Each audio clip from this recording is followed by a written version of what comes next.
Walang takas si Luistro na sampulan sa Korte Suprema. Top secret pinakita na ni VP Sara at Guanzon. Ayan, syempre itong balitang ating matutunghayan ngayon ay nagmula kay Pinas News Insider at ito po ang inyong lingkod na si BT na magbibigay ng reaksyon at komento dito sa video na ating matutunghayan ngayon. At huwag na natin pagtagalin at sabay-sabay na nating panoorin ang laman ng video na hatid sa atin ni Pinas News Insider at bibigyan natin ng reaksyon ang balitang ito. Pasok! Ito ang balita ngayon, trending at pinag-uusapan ngayon sa mundo ng social media. Ang di umano'y balitang matapos tila magbidabidahan at nangunguna para patalsikin sa pwesto si Vice President Sara Duterte. Di umano'y binansag ang Dilima 2.0 na si Congressman Luistro at matapos ang pag-amin nito sa isang trending video na kumakalat noon ay tila nilaglag ang sarili sa sarili nitong video. Dilima version 2.0. Gerville Luistro, posible di umanong matatanggalan ng lisensya at matibak sa pwesto bilang chairman ng House Committee on Justice na siyang nangunguna sa Tanggalin na yan!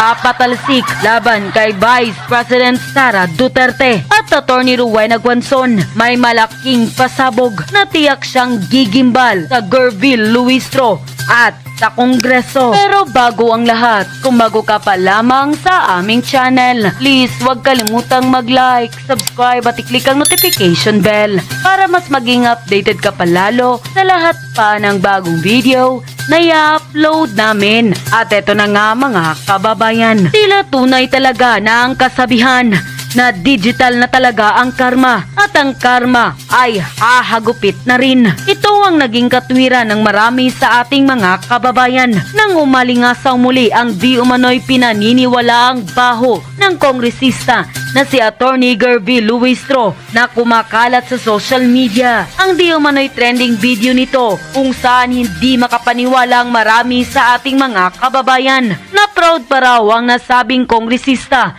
na isiniwalat sa publiko na itinago pala niya ang kanyang asawa nung magkaroon nito ng kasong panggagahasa. Ayun. Ayan, di ba? Sinagot niya yun sa interview sa kanya. Di ba? Parang proud na proud pa siya sa ginawa niya.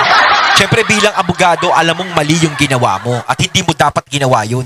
Kasi di ba may kaso yun, yung kinakalong mo ang isang kriminal o isang may kaso, gano'n, tinatago mo.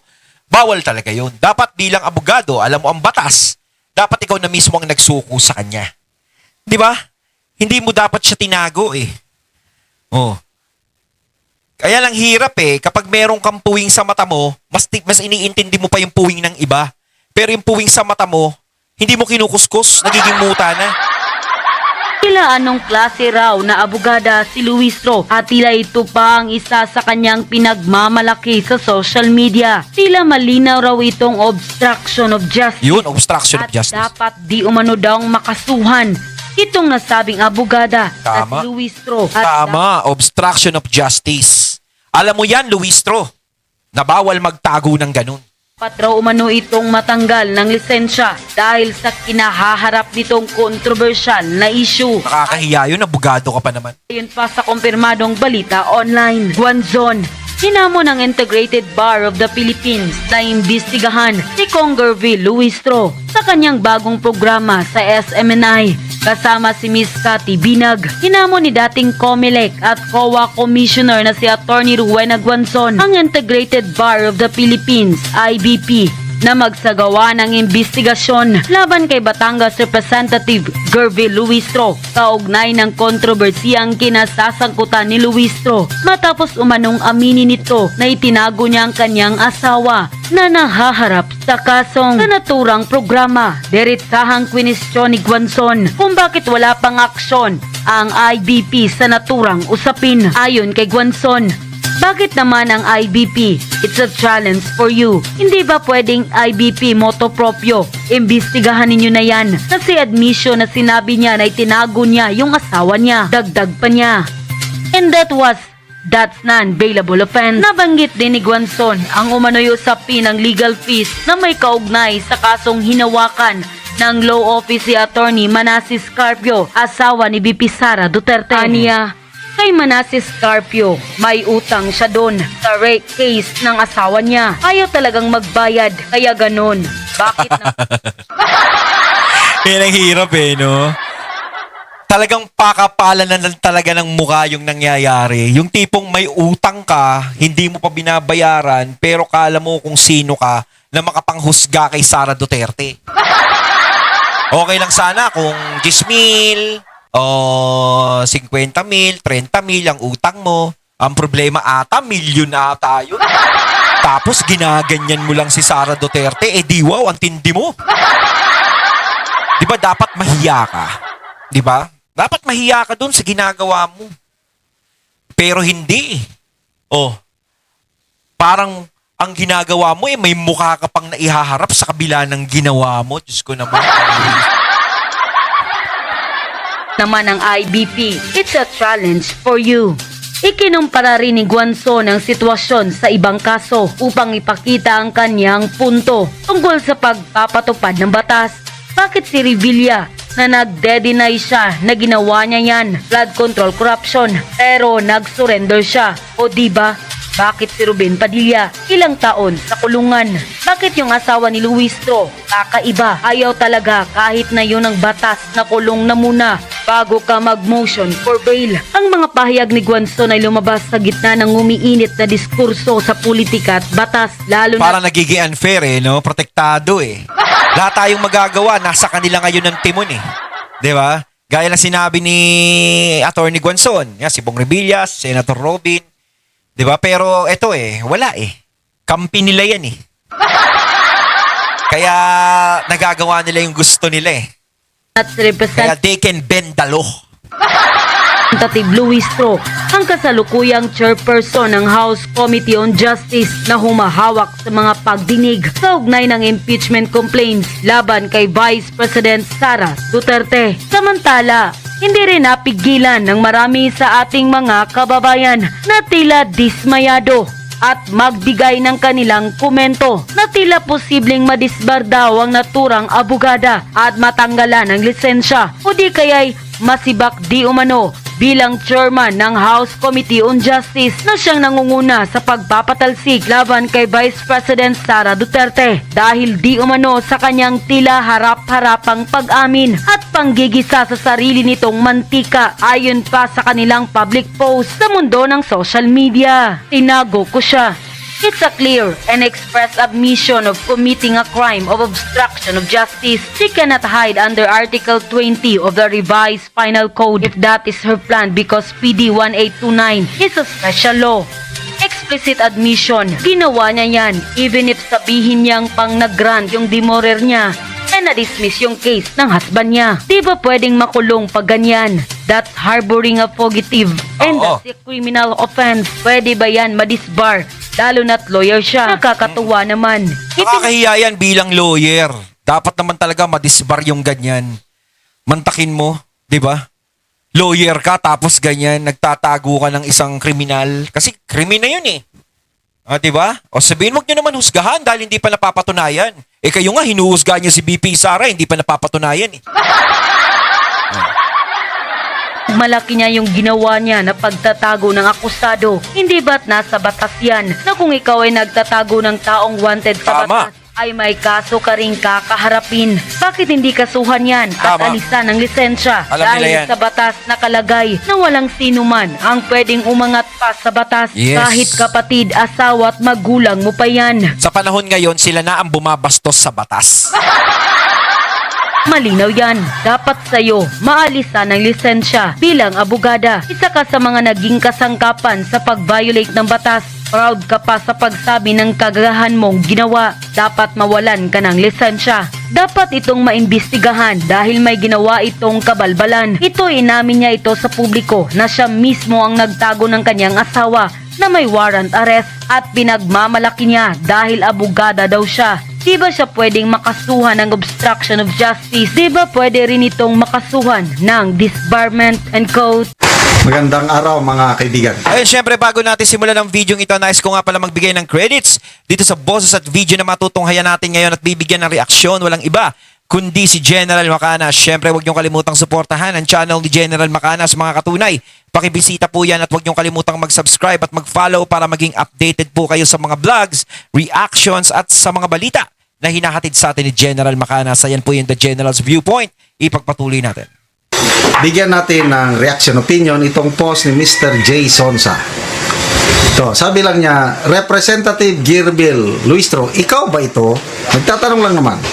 Ipinost ni Jason sa pangyayari sa Supreme Court.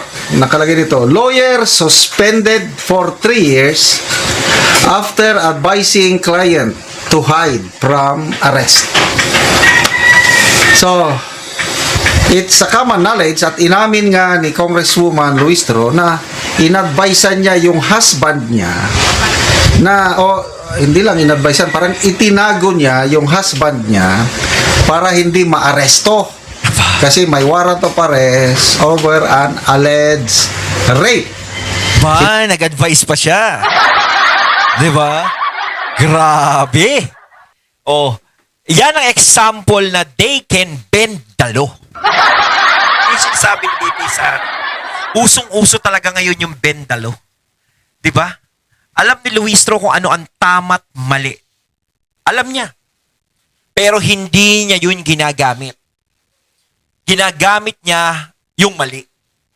Oh, may warrant tapos ganyan tinago mo. 'Di ba? Nakakahiya 'yun. Tapos kung makapag-imbestiga kay BP Sara diyan sa Senado, ay wagas. Kung makapagsalita ka kay BP Sara, ay wagas din.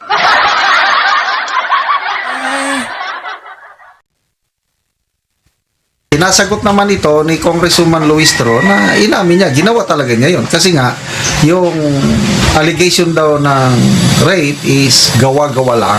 Oh, ayan sabi ni Luistro, yung allegation daw ng rape ay gawa-gawa lang. Ayan. Yun yung dahilan niya kung bakit hindi niya sinuko yung kanyang asawa. Di kaya kay BP Sara, gawa-gawa lang din. Oh, ibabalik ko kay Luistro yan. Di ba? Di kaya kay BP Sara, gawa-gawa nyo lang din. Oh. Di ba? Ikaw nga nagagawa mo yan eh. Oh. Yan ang hirap sa atin eh. Yung tipong lagi tayong nagmamalinis. Pero nasisilipan naman ng butas. Sobra kayong mag-akusa kay VP Sara, di ba? Yung mga akusasyon nyo na singaw, ampaw, walang matibay na ebidensya, di ba? Oh, kung ganyan ang tingin mo dun sa asawa mo na alam mo na inosente siya, gawa-gawa lang, siguro ganun din kay BP Sara. Di ba? Nagawa-gawa lang din yan. Mas kitang-kita nga natin na talagang gawa-gawa lang dahil kita mo naman yung mga testigo nyo eh. Mga nagpipiyukan eh. Wala sa tono. Kaya, prinoteksyonan niya yung husband niya at tinago niya.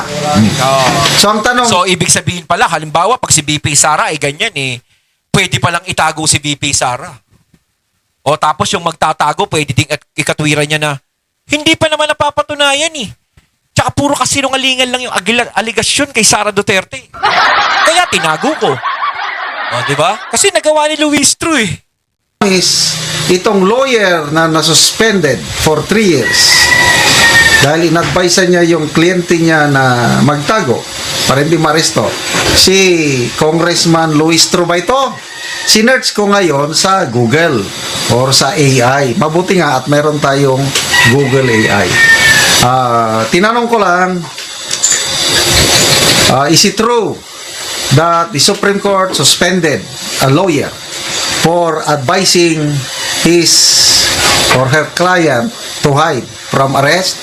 Ang sagot ng Supreme Court is yes, meron.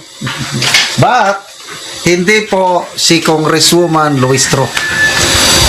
Ang abogado sa naturang desisyon ng Supreme Court is si Attorney Rustico Gagate, case versus Pitcher. Ang nangyari, itong Pitcher, hinar niya yung abogado, Attorney Gagate, nagka-sundo sila sa acceptance fee na 150,000. So, nag-trial. Kaya lang, while ongoing ang trial, nakaligtaan ng abogado yung kanyang tungkulin niya na i-represent ang kliyente niya sa trial. Hindi niya ginampanan yung tungkulin niya. To a point, pagdating ng panahon, dahil napabayaan nga yung kaso, inadvisean nitong abogado ang kanyang kliyente na magtago na lang. As a result, nagreklamo itong kliyente. Dahil sa reklamong yan, nagdesisyon ng Supreme Court, sinuspend nila ang abogadong ito. Yan, jurisprudence na yan, sinerge ko. But, again, sa tanong ni Mr. Jason Sa kung, excuse me, kung si Luistro ba yung nasuspend, in fairness, hindi siya. Hindi. Sana siya na lang, no? Hindi. Okay? Klaruhin natin. Kasi, isip ko, siya na nga ba ito? So kung siya, kawawa naman. Anong mangyari sa House Prosecution Team? Siya ang lead counsel o lead lead prosecutor. Di wala na. But mabuti naman at hindi. Speaking of mga na-suspend o na-disbar na mga lawyers, ang alam ko dyan is si Jesus Palsis. Yung pro-BBM na lawyer, na grabing mga birada laban ka sa mga Duterte. I think suspended siya for 1 year ba? For vulgar post. Masyadong masama yung kanyang mga post. Sino ba? Si Larry Gadon. Hindi lang suspended, kundi disbarred. Ano naman ang kasalanan ni Gadon? Higot-higot naman to si Gadon. Super sip-sip. I think yung minura-mura niya yung media personnel. Kaya, ayun. Isa sa pinaka mabigat na parusa, disbarred. Kaya sabi ni Gadon, di baling disbarred daw siya, basta may kita siya. Anong kita? Malaki ang sweldo niya. As presidential advisor, Naks naman. sumasahod siya nasa, I think, 300,000 a month. Wow, proud na proud pa siya, no? Sana all. Or in 1 year, including perks, bonuses, and everything, umabot ng sobra 4 million ang kita ni Larry Gadon. Kaya todo depensa yan sa palasyo, si Gadon eh. Ikaw ba naman sweldohan ng ganun eh? Diba? Kaya hindi ka na magtataka kapag ganun magsalita si Gadon. Diba? Na todo depensa sa palasyo at todo banat sa mga Duterte. Oh. Ikaw ba naman 300,000 ang sweldo mo? Kaya pag si Gadon bumabanat sa mga Duterte, naku, 300,000 kasi sweldo mo eh. Subukan yung 400 pesos ng sweldo niya, tignan nyo kung ipagtanggol niyo yung palasyo. Kaya hindi niya kailangan pang maging mag-abogado pa. Ba't hanggang kailan yan? Hanggang 2028 lang. Sino pa? Si Attorney Kausing, Toto Kausing. Malala nyo, nung kasagsagan pa ang kaso ni General Bantag? The General, kahit hanggang 2028 lang yon, marami na daw siyang ipon ng mga panahon na yun.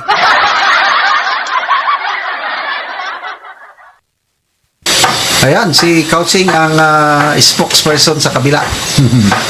Mabuti ngayon, hindi na siya abogado, nag-vlog na lang. Dr. Toto Kausing na ngayon. At kasama natin, pro Sara Duterte na siya ngayon. Kaya, no problem. Parehas na nating DDS si dating attorney, now Dr. Toto Kausing. Ayun, at ating natungayan ng video na nagmula kay Pinas News Insider at syempre natungayan natin ang boses at video na yan na binigyan natin ng reaksyon na nagmula kay General Macanas. Kaya mga katunay, anong masasabi niyo tungkol dito? Comment lang po kayo sa comment box. So once again, I'm BT and I'm out. Peace.